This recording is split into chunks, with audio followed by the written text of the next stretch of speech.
Солиорол хийгээд ухаарал. Зохиолын 1-р хэсэг. Ховд хотын хөгжим драмын театрын урд талын модон сандлуудын нэг дээр шанаагаа тулан баргар царайлсан нэгэн хүн байдгаараа санаашрам гүйвэрэн суув.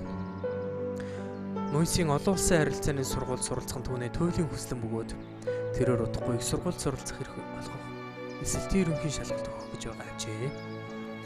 Хүссэн сургуулаа авч чадах хэсэгтээ эргэлзэн сэтгэлээ жилийн сууж байгаа нь энэ.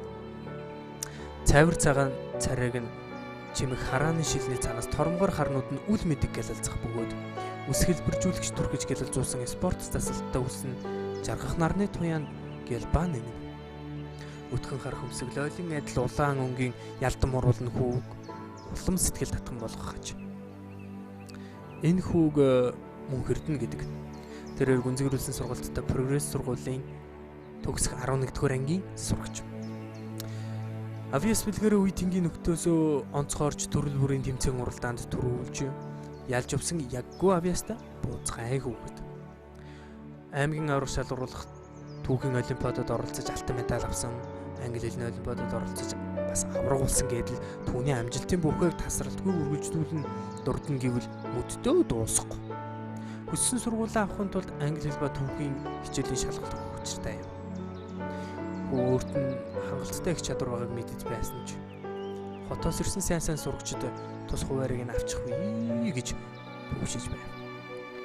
Бэлтгэлээ яаж сайн хангах тухай бодон толгоогоо хашлахаа авч. Өстө бодын шир дөрөв гихчээр арга сөргөжилж ядаад мухардалд орсон тул болох юм болдгоороо болог хэмээн хөтлөхөнд тавьшрав. Бүхэл зүйл сайхан л байна шүү дээ. Би аймгийн аврагуулсан энэ чадвараа Есүс шалгалтын дээр харуулж хамгийн өндөр оноонуудыг авч хүссэн сургуулаа авч чадна гэсэн бодол нь өөртнийх урам.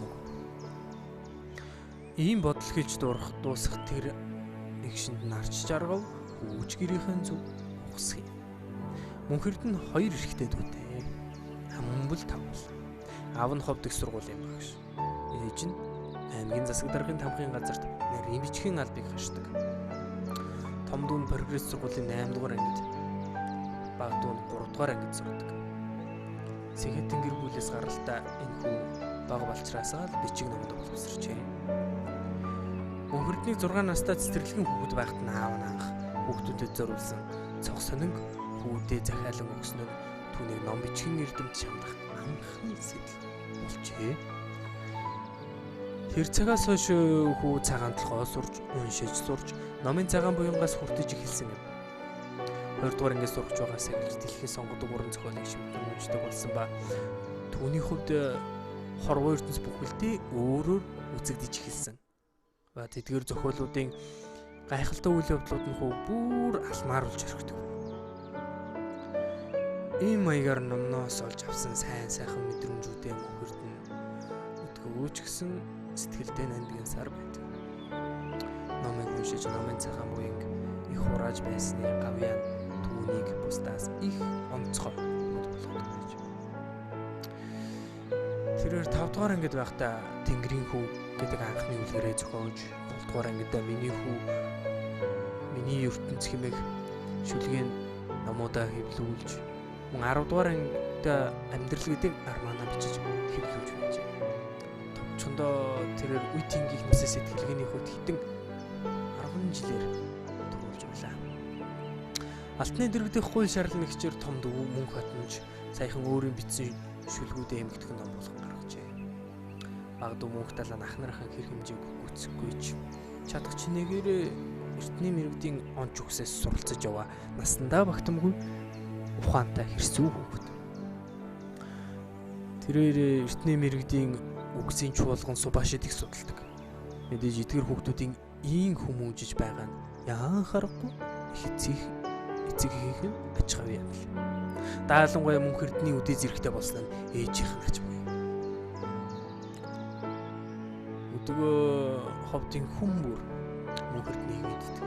Бөгөөд түүний хожмын агуу өдөрдөгчдийн нэг бааргүй болно гэсэн нууцхан найдлага тавьдаг.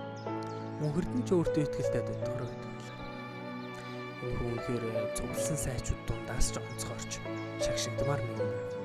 Тэрч бүхэл амьдралын хэв маяг нь хүртэл өөр байлаа. Үеийн хөвгүүд нь гадуур дэмий PC тоглоом энэ газруудын тэрээр иргэлдэж хаяа нэг архитектор сууж зодоонуудыг хийдэг байхад мөн Эрдэнэ хичээлээ тарсан тэр дөрөв гэртээ болохоор хийжгээд дараагаар нь бэлтгэлтэй явна. Үгүй бол дуртай номоо уншиж цагийг өнгөрөв. Дараагаар нь оройн хоолны бэлтгэлээ хийж дараагаар нь симфон сонсож алжаалаа тайлчгаад гадуур гарч салхи хэмсгэлэнга нар жаргахыг хардаг бөгөөд тэрээр ихэвчлэн театрын уртлын модон сандал дээр сууж нар жаргахыг хардаг байлаа. Театрын уртлын талбай бол түүний байнга ирдэг онцгой газар. Тэрээр дөнгөж сайн нар жаргахыг харж уйтгараа үргээчгээд гэрийн зүг яран буцсан нь энэ. Оройн хоолой халуун дээр нэтгээр 62 айлын орон сууцны зүг яран буцсан нь ийм учиртай байжээ. Яран алхсаар байрныхаа баруун захын эхний орцоор орлоо. Шатар дээшээ өгсөн өксөх зураг хүү маргаашийн сагсан бөмбөгийн тэмцээнд орохоо саналаа. Өмсгөл нь хэртэй гэдгийг сансан мөгийн хоолой эцснийхаа дараа өмсгөлөө угаахаар төлөвлөв. Шатар өгсөөр 5 дугаар давхарт гарч баруун талын хаалгаар гэртээ орлоо. Ээжээ хувцаагаагаа мартчихжээ. Маргааш сагсны тэмцээнд. Одоо угааж тавихгүй бол гоёрг нь гэж хүү бутнасаар өрөөнд орлоо. Ээж нь хүүгээ юу гэж бутнаад байгааг тод сонсоогүй л. Миний хүү юугээ ламандаа бутнаад байна. Чи маргааш сагсны тэмцээнд орох гэж байна уу? гэж лавлан асуув. Мөг. Тэмээ. Ээж өмсгөлөө угаахаа мартчихж. Одоо угааж тавихаас гэж давтав. Ээж нь жаахан гайхсан байдалтайгаар хөөд. Миний хүү аар сархан зүйлээ өөрөө мэдээ хийчихэл байл да. Ийм юм ээжтэй хэлээд байлгүй. Миний хүү өөрөө мэдээд хийгээ сурчих хэрэгтэй. Тийм бол миний хүү одоо хувцаагаа нэг бол үдтэй хатахгүй гэж ээж зүг. За ээж хүү нь одоо хувцаагаалаа. Ээж нь үгүй ямар ч байсан ингэж дуулууртай хариулахад нь тааламжтай байл. Ямар ч байсан хувцаа угааж дуусчаад хоолой идчихэд мөгийн үзэг дуртай гурван найз гэдэг Монголын анхны нийтийн цувралуудын нэгийг үзэхээр бодин санал дээр суулаа. Өрөөндөө зурагт бас бодинтой болох нь мөгийн нэг хүсэл байсан бөгөөд аав нь хүслийг нь биелүүлж хүүдээ хүсснийг нь авч өгчээ. Тэрээр одоо бодин санал дээр суугаад дуртай цувралаа үзэж суув. Мөгийн өөрөө төгчүүлж. Өрөөнийхөө хоймор талын хан дээр янжинлан бурхны хөргийг үлгсэн байгаагаад хүндэтгэл үзүүлж 5 өрөнгийн хадгийг дээр нь тогч. Хажуу талын хажуухан талд нь гэр бүлийнхнийхээ зургийг жаадлан үлгсэн байх бөгөөд нөгөө талд нь өөрийнхөө зургуудыг жаадлан үлгэж. Таеквондогийн тэмцээнд ороод алтан медаль авч байснаас өсвөлээд ерөнхийлөгчтэй гар байранд татуулсан зураг нь хүртэл харагдана.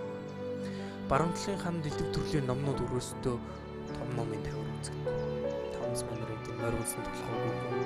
Габриэл Гарсиа Маркизийн 100 жилийн ганцаар J.K. Rowling-ийн Harry Potter-ын зурлал бүр нэрээ. Хичээлэн сурахч хүүд яруу найргийн номнууд, өөрийнх нь бичсэн номнууд, тэрч бүхэл ховдын алдарч яруу найрагч Хөөдөгийн Эрдэнэбаатарын 13 дугаар сарын шүлгэс, зүүн гарын эзэнт шүлгэс зэрэг номнууд бас дурайн харагдана. Өрөөний баруун хананд цонх байрлах ба мөгийн цонхоо бэхнийхэн өнгийн хөшгөр гоёжээ. Наахантаа түүний ашигладаг компьютер бичгийн ширээ санал байна.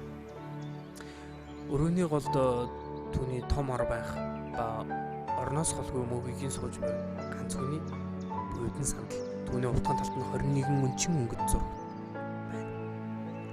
Зурагтын арын хананд мөгийн медаль өргөмжлөлүүд багасаа. Өрөөнөө байц уур амьсгал нэг юм. Мөгийн инээд алтан дуртай киногоо үзэн. Гэтэл гинт хаалга тохшгч юм дуулт. Өчийн 10 цаг болж байна. Мөгийн хаалгаа таллаа. Урд нь ангийнх нь 4 хүүхэд зогсож байна. Тэгээд түүнийг өрж ангийн охин солонгоод зориулсан үдшилэг тавиач харжээ. Хичээлийн дараа тэд солонгогийн төрсөн өдрөг тэмдэглэх шийдвэр гаргасан байсан бөгөөд тэр үед мөгийн байгаагүй учрын тухай мэдээгүй байж. Ийм учраас тэд түүнийг үдшилтэд аваачаар шийдэж мөөгийг ч Солонгогийн төрсөн өдөр гэдгийг мэдмэгцээд орхон өөрөм баярлав. Учир нь тэрээр Солонгоо цай бүр түүнд зориулж хайрын шүлэгч бичиж байжээ. Хэдийгээр тэд анги дээр хамт байж хаяахан ярилцдаг байсан ч тийм энгийн харилцаа нь мөөгийн хувьд хангалтгүй байлаа. Ангийнхан ч тэднийг бие сайн гэдгийг энэ шармахан дутггүй шар зурхаад шиг мэддэг. Учир төрсөн өдрийн үйлчлэг хийх тайлбар тэдэнд цагийг сайхан өнгөрүүлэх боломж олгохоор шийдэж. Тэгээд тэд төлөвсөн ёсоор мөөгийг үйлчлэгч аваачаар ирсэн юм яаж. Үйлчлэг мөөгийн ангийн найз Эрдэнэгэнд болох гэж байлаа. Аав ээж өөр нь баг хүүгээ эмчлүүлэхээр хот авсан бөгөөд Эрдэнэ гэртээ ганцаараа үлджээ. Эрдэнэ энэ боломжийг ашиглаж гэртээ цагийг сайхан өнгөрөөе гэж бодож байсан. Ба тэр өдөр азар Солонгогийн төрсөн өдрөө гэдгийг мэдсэн Эрдэнэ ангийн хитэн найзуудтайгаа хэлэлцэж тохироод төрсөн өдрийн үйлчлэгийг гэртээ зохиох оруулжээ.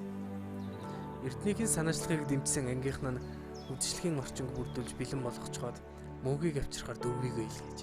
Өөр хоёр баярын эзэн Солонгог авчрахаар явжээ.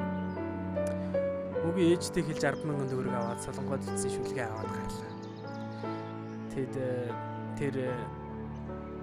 Тэр хэд дэлгүүр орж бас бус юм худалдаж авах зур мөөгийн Солонгод зориулж нэг хайрцаг набор нэг ширхэг сарнаа авав. Яг л уламжлал. Тэгээд тэр Эрдэнэгийг очлоо. Мөөгийн тэр хэдийг очиход Солонгоо ирээгүй. Мөөгийн сайн өхөнтэйгөө хичээлийн бус цагаар уулзахыг ихэд хүсэж байсан. Энэ хүсэл нь энэ өдөр биелэх гэж байна. Үүнийг мэдэж байсан. Үүнийг мэдэж байгаа мөөгийн зөвхөн цээжиндээ түг цоглоо. Төдөөдлөгөө гаднаас өргөж хоёр охин байсан. Араас нь нэмсгэл цацруулсан цагаан царайтай дунд зэргийн нуратаа төрхөн биетэй нэг хөөрхөн охин орж ирлээ. Энэ манай зохиолын баатар мөнх Эрдэнэ уулзах гэж дисэн ядан хүлээж асан Солонгоо. Үдшилтгийг зохион байгуулагч Эрдэнэ үдшилтийн тухай бүх хүчрийг зөв гихчин тайлбарлаж байна. Өргөдсөн бүх хүүхдүүд ирсэн тул тэд үдшилгээ эхлэв. Дайлагын эднээс амсцгаангаа сонирхолтой яриад илгэцгэн хүүхдүүд хөгжилдөн. Чингээд тэд ориглон дарс буудуулах. Эрдэнэг ориглон дарс буудуулах гэж байхад үдшилтэд оролцогч бүр түүн рүү анхаарлаа хандуулсан байсан бол гол Дөрвийн Баатар маань сайн охин руугаа хараад алмаарсан байл. Лонхны бүглөө түг гэж дуурах.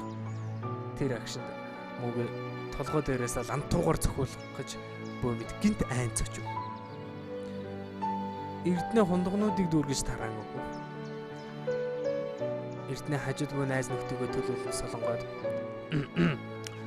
энд хүрэлцэн ирсэн найз нөхдөгөө өмнөөс Солонгоодо төрсөн өдрийн гал халуун баярын мэндийг дэвшүүлэхийн ялдамд аз жаргал хамгийн сайхан бүхнийг чамда хүсэн өрөө гэв. Хүүхдүүд ч урд урдгаа барьцгаан уулаа. Дараа нь хүүхдүүд авчирсан бэлгэнүүдээ найзлаа дурсацгаав. Хүүхдүүд тэгээд дарсыг хундаг гарна хүндэрч эхлэв. Урд нь мэдэрч байгаагүй тийм онцгой мэдрэмж мөөгийг эзэмдэж байв. Нүдэн жаахан бүрэлзэж гараар нь тог гүйж байх шиг мэдрэгдэв. Бас сэтгэл нь байдгаараа гихэлцэж эхлэв. Чухам юу болоод байгааг мэдэхгүй ч энэ түүний хувьд сайхан байлаа. Тэгээд мөөгийн догдолсон сэтгэл дэнсэлсэн ухаанаа төвлөрүүлэн байж би Солонгоодо хандаж хэдэн үг хэлмээр байна гэж үргэлжлүүлэн энэ хорвоо дээр хүн болж төрхөн шуудад өрөм будааг асгасаар байгаад зүүнэн үзүр дээр нэг ширхэг будаа тогтоохтой адил тийм хэцүү бэрх гэлцдэг. Тийм хосгүй нандин заяаг олж төрсөн найз Солонгоодо аз жаргал амны шиг буян заяаны сайн хөв ёроолыг хүсэж байна. Энэ насны чинь төрсөн өдөр ийм баяр ийм сайхан болж байна. Урд насандаа хураасан буйны чинь үр дэлгэрсэн хэрэг хэмээн өчүүхэн би бодно. Чиний нэнжин сэтгэл бусдад үргэлж сайн сайхны гэрлэгийг түгэж байдаг тул хойтын амьдрал, хойтынгийн төрсөн өдрийн баяр өнөөдрийн шиг нэвчгэр болно гэдэгт би овч эргэлзэхгүй байна. Зөө ингээд чамд өнийн жаргал үрдийн амгаланг юруу гэв. Найзууд нь бүр гайхаж. Бүгдээрээ л аав шиг настай хүнээс сургаал сонссон мэт хачин мэдрэмжийг мэдрээд мэл гайхан зогдсон. Үдшилгийн уур амьсгал нэг л сонирн болчихсныг мэдэрсэн Эрдэнэ. За ерөөсөө тэр ерөөл бат оршгэ. Одоо бүгдээр урд хувтгаа барьцгаая гэж баярын уур амьсгалыг сэргэв. Ийм зур солонгоод нэг бодол төрөв. Урднаас, хойднаас энэ нас ч гэх шиг мөгийн эдгээр үгсээр чухам юу илэрхийлэх гэж ийм сонин үгсийг сонгон ярина. Энэ нас гэж миний одоогийн 17 насыг, урд нас гэж 16 насыг, хойд нас гэж 18 насыг минь тус илэрхийлэх гэж хэлв үү? Эсвэл би буруу ойлгов. Мөг гэж үлгэр бусдаас өөр сэтгүүтэй хүүхэд юм. Үгүнээр яаж сэтгэхээр ингэж сэтгэж хэлж чаддаг байна. Хэмээн тэрхэн зур солонгоо бодлогочсноо төд бодлого хэвийн байдалтай.